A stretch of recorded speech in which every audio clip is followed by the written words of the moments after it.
Assalamualaikum warahmatullahi wabarakatuh. Apa kabar semua? Alhamdulillah, semoga sehat dan tetap semangat. Pada video kali ini saya akan berbagi informasi 9 jurusan kuliah ini hanya ada satu di Indonesia. Dari banyaknya jurusan kuliah, nyatanya ada sejumlah jurusan masih langka di Indonesia. Hanya ditemui di satu atau dua universitas saja.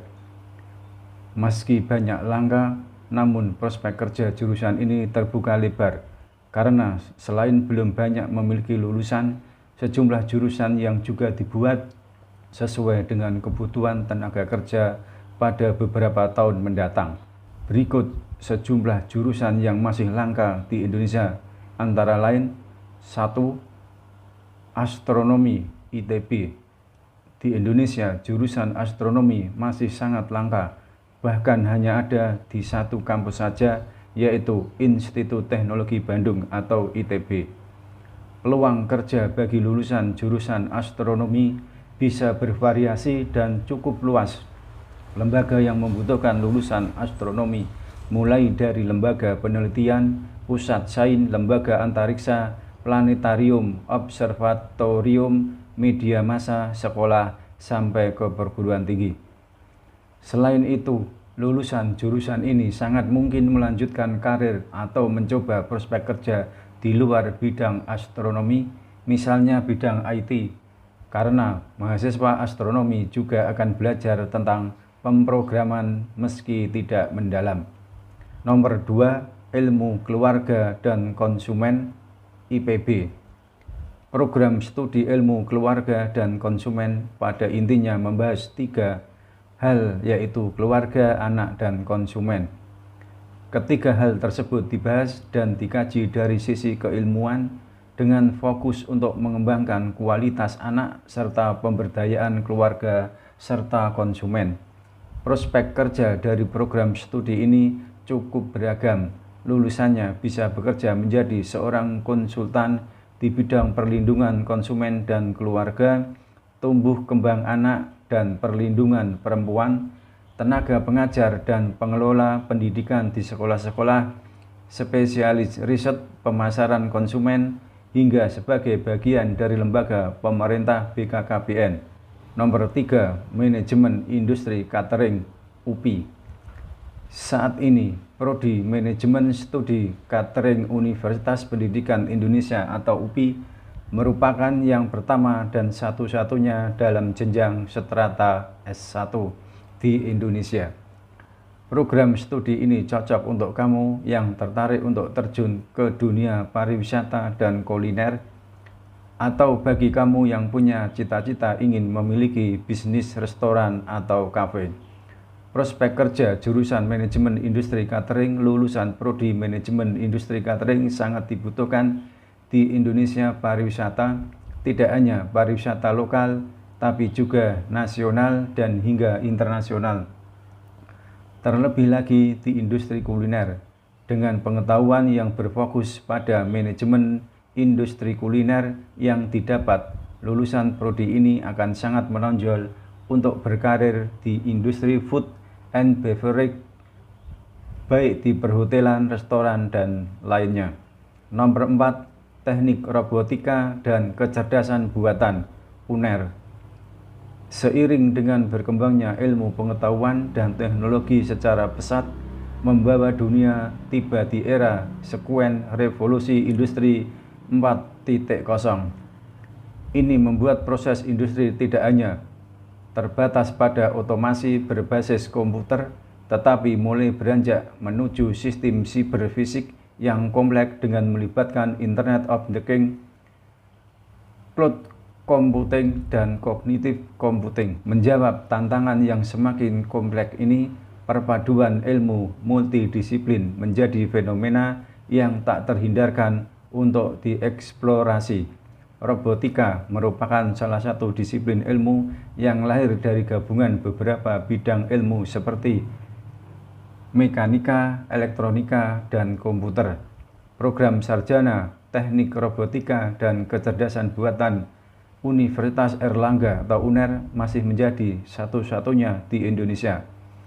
Nomor 5, rekayasa nanoteknologi UNER. Penelitian dan penerapan di bidang teknologi nano telah berkembang pesat dalam dekade terakhir. Kesempatan karir program studi ini adalah peneliti, entrepreneur, akademisi, hingga konsultan. Manfaat nanoteknologi bagi kehidupan manusia sangatlah luas, meliputi aplikasi pada industri baja, pelapisan dekorasi, industri polimer, industri kemasan, peralatan olahraga, tekstil, keramik, industri farmasi dan kedokteran, transportasi, pertanian dan pangan, industri air, elektronika, kecantikan, dan masih banyak lagi. Penguasaan nanoteknologi akan memungkinkan berbagai penemuan baru yang bukan sekedar memberikan nilai tambah terhadap suatu produk, bahkan menciptakan nilai bagi suatu produk. Selain itu, program studi sarjana rekayasa nanoteknologi Universitas Airlangga adalah yang pertama di Indonesia.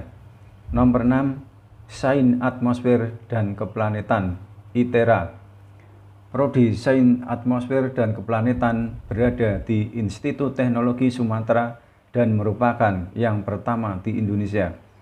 Prodi Sains Atmosfer mengkaji atmosfer antariksa dekat yang mempelajari perilaku atmosfer terhadap perubahan cuaca dan iklim di bumi. Selain itu, program studi ini juga mengkaji tentang atmosfer antariksa jauh yang mana mempelajari interaksi antara matahari terhadap bumi dan planet-planet lainnya dalam sistem tata surya. Nomor 7, Sastra Belanda, UI. Para mahasiswa program studi sastra Belanda tentunya mempelajari Belanda dari sejarah, politik, kebiasaan masyarakat, dan kulturnya. Seperti halnya prodi sastra yang lain, pembelajaran di sastra Belanda meliputi linguistik, sastra, sejarah, dan kebudayaannya. Lulusan sastra Belanda diharapkan mampu berkomunikasi dalam bahasa Belanda dan melakukan pengkajian di bahasa, sastra, dan budaya Belanda. Lulusan sastra Belanda memiliki prospek kerja yang terbilang cukup luas.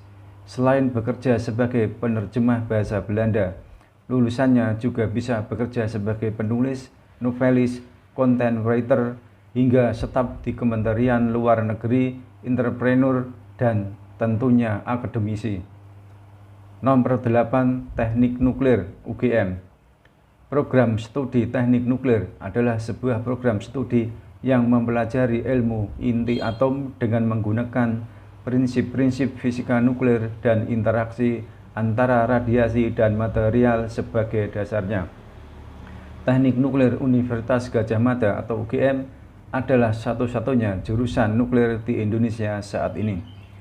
Perusahaan pertambangan, perminyakan, dan perusahaan yang bergerak di bidang energi sangat membutuhkan tenaga ahli nuklir seperti Pertamina, PLN, Pembangkit Listrik Tenaga Nuklir atau PLTN, Badan Tenaga Nuklir Nasional atau BATN, Badan Pengkajian dan Penerapan Teknologi atau BPPT, Kementerian SDM, dan sebagainya. Pada bidang kedokteran sebagai peneliti dan pengajar juga bisa, namun belum banyak lulusan teknik nuklir yang dicetak untuk memenuhi kebutuhan akan ekspat di bidang nuklir. Nomor 9, Teknik Transportasi Laut, ITS. Program studi transportasi laut mempelajari tentang perencanaan dan analisa angkutan laut, multimoda, kegiatan dan infrastruktur pelabuhan, dan desain konseptual kapal yang berorientasi internasional. Lulusan jurusan ini sangat dibutuhkan untuk memenuhi lapang pekerjaan di bidang industri pelayaran, pelabuhan, galangan kapal, logistik dan angkutan multimoda, industri minyak dan gas, perbankan dan asuransi, serta sektor pemerintah. Departemen Teknik Transportasi Laut merupakan departemen termuda di Fakultas Teknologi Kelautan, Institut Teknologi 10 November atau ITS Surabaya. Meskipun demikian, jurusan ini menjadi pelopor berdirinya Forum Komunikasi Teknik Transportasi Laut yang disebut Forum Pendidikan Tinggi Teknik Transportasi Laut yang terdiri dari Universitas Hasanuddin dan Universitas Patimura. Demikian informasi yang dapat disampaikan. 9 jurusan kuliah ini hanya ada 1 di Indonesia. Semoga bermanfaat. Terima kasih. Wassalamualaikum warahmatullahi wabarakatuh.